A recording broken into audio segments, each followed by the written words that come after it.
Hello at magandang araw sa inyo. Tara, samahan nyo ako.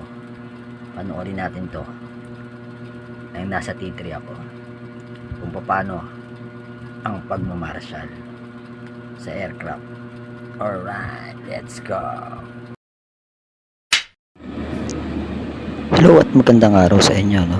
Isang pinagpalang umaga, no? Andito nga pala ako ngayon sa Terminal 3, no? At kung makikita nyo, ayan yung ating aircraft. At ayan ang nakatayo sa may taas. Kung makikita nyo, yan ang tinatawag na marshal, eh. Marshal, no? Siya yung nag-guide sa aircraft, no? Kung saan siya dapat huminto, o kung siya liliko sa kanan o sa kaliwa. Yan kung makikita nyo, no? Pag ganyan lang yung ano ng marshal, ibig sabihin yan, diretso lang. Kailangan lang ng aircraft na dumiretso. Talagang dire-diretso lang, as in dire-diretso lang, no? Kung makikita nyo dyan, no? Talagang yan lang, no? Talagang ano yung ano ng kamay ng marshal, no? Talagang sabay na sabay, no? Tsaka parang ano parang robot, no? Yan, kung makikita nyo, no? Padiretso, no?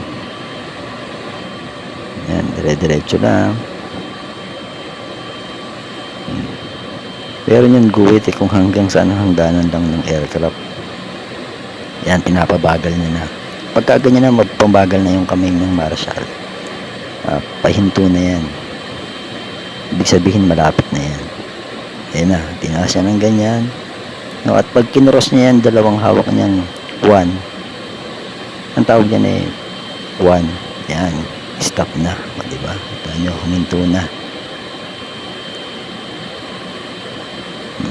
Ibubukan niya ulit kasi maglalagay niya dyan ng chocks sa gulong. Kaya sinyas niya yung kamay niya na close. Ibig sabihin yun, engine off na yun, mga idol. Diba? Simpleng-simple lang, no? Pero pag na-try mo yan, nakakanginig ng tuhod. Kasi nung nag-practice ako niyan, talagang nanginig yung tuhod ko eh. Kasi pwede kang pagalitan ng kapitan kung magkakamali ka. Pero sabi nga nila, more on practice lang, magagawa mo din yan. Hanggang sa nakaya ko na rin gawin yan. Nakakamiss na nga mag-marshal eh. Hanggang dito na lang.